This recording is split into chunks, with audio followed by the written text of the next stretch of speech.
Hello दोस्तों, good morning, सत श्री अकाल, जय श्री कृष्णा, ओम शांति। मैं हूँ श्रद्धा। आज आपके साथ फिर एक नई कहानी लेकर।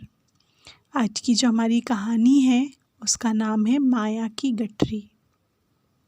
मैं आशा करती हूँ आपको मेरी कहानी अच्छी लग रही होगी और आप जिस प्रकार से मुझे रिव्यूज़ दे रहे हैं प्लीज़ इसी प्रकार से देते रहिए ताकि मैं इम्प्रूवमेंट कर सकूँ और कहानियों को और बेहतर बना सकूं। तो दोस्तों, आप लोग प्लीज़ मेरी कहानियों को शेयर करें, सब्सक्राइब करें और लाइक करें और कमेंट करके बताते रहिए। अगर आप इन कहानियों को पढ़ना चाहते हैं तो नीचे डिस्क्रिप्शन में दी गई ब्लॉग की लिंक पर जाकर इसे पढ़ सकते हैं। तो चलिए शुरुआत करते हैं आज की कहानी की। आज की जो कहानी है, वैसे तो हर एक मेरी स्टोरी जो है वो कुछ एक अलग टॉपिक पर ही होती है, पर जो आज की स्टोरी है वो चैतन्य के बारे में है। एक चैतन्य सत्य के बारे में है, जो बताई गई है कि कैसे एक फ़कीर लोगों को समझाने के लिए किस प्रकार उस माया की गठरी को लेकर घूमता है, लेकिन लोग समझ नहीं पाते। आज हम भी वही कर रहे हैं। तो चलिए शुरुआत करते हैं आज की कहानी की, जिसका नाम है माया की गठरी। किसी गांव में एक संत घूमा करते थे। उनकी सफ़ेद लंबी दाढ़ी थी और हाथ में एक मोटा सा डंडा। चिथड़े में लपटा उसका ढीला ढाला और झुर्रियों से भरा बुढ़ापे का शरीर। अपने साथ एक गठरी लिए रहता था और गठरी पर बड़े बड़े अक्षरों में लिख रखा था माया।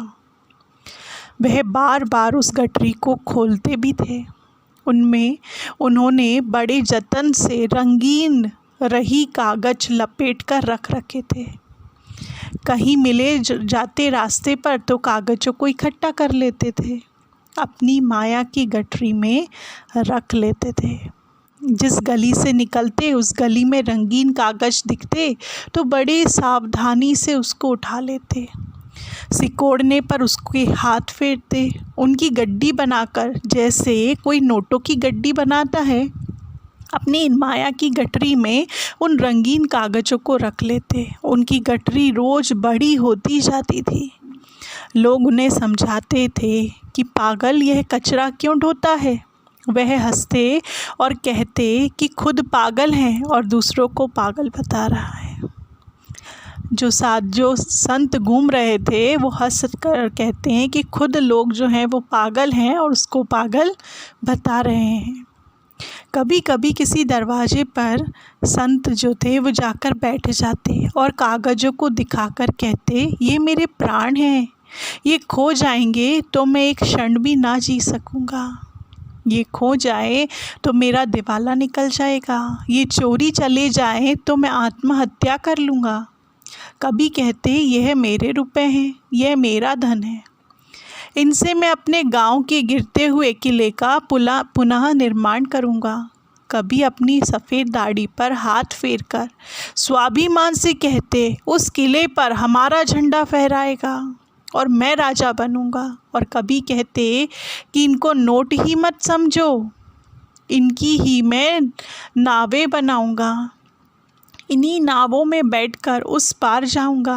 और लोग हंसते और बच्चे औरतें भी हंसती, और जब भी कोई ज़ोर से हंसता तो वो कहते, चुप रहो, पागल हो और दूसरों को पागल समझते हो। दोस्तों, ये एक एक शब्द आपको भी लग रहा होगा कि सच में कोई पागल ही बोल रहा है, जो रंगीन कागज़ों को इकट्ठा कर रहा है और उसके लिए इतने बड़े बड़े सपने बुन रहा है, लेकिन इनके पीछे बहुत गहरा अर्थ है। चलिए सुनते हैं आगे की कहानी।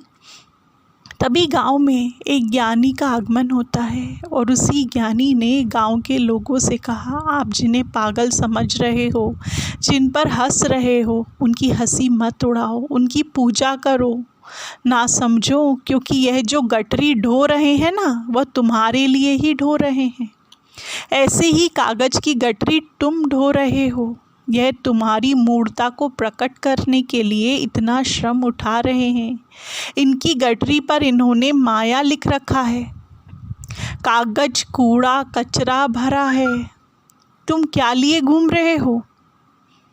हम सब आज अपने सिर पर क्या बोझा लिए घूम रहे हैं, सोचिए जरा इसे गहराई से। तुम भी सोचते हो कि हम महल बनाएंगे, उस पर झंडा फहराएंगे, नाव बनाएंगे, उस पार जाएंगे, सिकंदर बनेंगे कि नेपोलियन बनेंगे, सारे संसार को हम जीत लेंगे अगर हमारे पास वो रंगीन कागज है तो। कौन से रंगीन कागज? पैसा। हम बड़े किले बनाएंगे कि मौत भी प्रवेश ना कर सकेगी। जब यह ज्ञानी समझाने लगे लोगों को तो वहाँ खड़े वो संत हंसने लगे और उन्होंने कहा कि मत समझाओ इन्हें, ये खाक समझेंगे, ये कुछ भी नहीं समझेंगे। मैं वर्षों से इन्हें समझाने की कोशिश कर रहा हूँ, ये सुनते ही नहीं हैं। ये मेरी गठरी देखते हैं, अपनी गठरी नहीं देखते हैं। ये मेरे रंगीन कागज़ों को रंगीन कागज़ समझते हैं और जिन नोटों को इन्होंने अपनी तिजोरियों में भरकर रखा है उन्हें असली धन समझते हैं। मुझे कहते हैं कि मैं पागल हूँ और पागल तो ये खुद हैं। यह पृथ्वी वास्तव में बहुत बड़ा पागल खाना है। इसमें से जागो, इसमें से जागो मेरे भाई और बहनों। इसमें से ना जागे तो बार बार मौत आएगी और बार बार तुम वापस इसी का पागल खाने में फेंक दिए जाओगे। फिर जन्म। इसलिए तो पूरब ने, पश्चिम मनीषी ऋषि ने एक ही चैतन्य करते रहे हैं कि सदियों से कि वो आवागमन से छुटकारा कैसे पाले। लेकिन आवागमन से छुटकारा किसी का नहीं हो सकता, लेकिन जो सत्य है उसकी पहचान में ज़रूर मिल सकती है। कौन सा सत्य? कैसे मिटे जन्म, कैसे मिटे मौत? मिटने का एक ही उपाय है। तुम्हारे भीतर कुछ ऐसी चीज़ है जिसका ना कभी जन्म हुआ है और ना कभी मृत्यु हुई है। तुम्हारे भीतर अजन्मा और अमृत स्वरूप कुछ है और वही तुम्हारा हीरा है। उसे खोज लो, वही तुम्हारा असली सच्चा धन है। क्या है दोस्तों? हमारी आत्मा। हाँ जी, हमारी आत्मा ही हमारा सच्चा धन है, हमारा सच्चा अनमोल अमूल्य हीरा है जो ना जन्मता है ना मरता है। जन्मता तो शरीर है, मरता भी शरीर है, लेकिन आत्मा का कभी कुछ नहीं बिगड़ता। हम जिन माया के पीछे, जिन पैसों के पीछे भाग रहे हैं, वो पैसे, वो रंगीन नोट जिसकी बदौलत हम संसार को जीतने की कोशिश करते हैं। आज जिसके पास पैसा है वो सोचता है मैं ही राजा हूँ, दुनिया में स्वर्ग है तो यही है और कहीं नहीं है। वास्तव में आज आप खुद देख रहे हैं इतने बड़े बड़े हीरो, पैसों की कोई कमी थी? उनने बड़े बड़े देशों में इलाज कराया, लेकिन क्या लेके गए अपने साथ में? सारा इतिहास साक्षी है। कितना भी महान पुरुष क्यों ना हो गया हो, चाहे कोई कितना भी गरीब व्यक्ति क्यों ना हो गया हो, कितना भी अमीर क्यों ना हो गया हो, लेकिन अंत में हर एक को एक दिन वापस जाना ही है।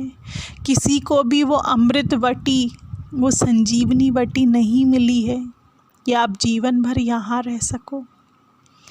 आप आए हैं तो आपको जाना निश्चित है। तो फिर क्यों हम इस मोह को, इस माया को अपने दिल से लगा कर रखते हैं? इसे ही अपना संसार समझ लेते हैं। अगर वो खो जाती है तो हम पागल हो जाते हैं। हाय धन, हाय पैसा, कहाँ चला गया? मेरा पैसा ख़त्म हो गया। दोस्तों जागिए, पहचानिए। अगर आपने मेरी स्टोरी सुनी हो जिसमें मैंने लक्ष्मी जी के बारे में बताया है, अगर नहीं सुनी हो तो प्लीज़ ज़रूर सुनिएगा कि अगर आप परमात्मा को समझ लेते हैं, उसे पहचान लेते हैं, खुद को समझ लेते हैं, तो लक्ष्मी खुद आपके पीछे पीछे चल के आएगी। और जितना आप लक्ष्मी के पीछे पीछे भागेंगे, परमात्मा से दूर जाएंगे, उतना ही लक्ष्मी भी आपसे दूर चले जाएगी। इसीलिए दोस्तों, ये पैसा आज है कल नहीं रहेगा। ये आपकी आत्मा को नहीं खरीद सकता है। आप कितना भी चाहें, आपकी या किसी और की भी आत्मा को आप नहीं खरीद सकते। आपकी ज़िंदगी भी आपकी नहीं है। इसीलिए जितना हो सके अपने उस हीरे को संवारने की कोशिश करिए, उसकी चमक बढ़ाने की कोशिश करिए, क्योंकि वही अमृत स्वरूप है, वही हमारा असली धन है। आशा करती हूँ आपको मेरी स्टोरियाँ अच्छी लग रही होगी। इसी के साथ ओम शांति।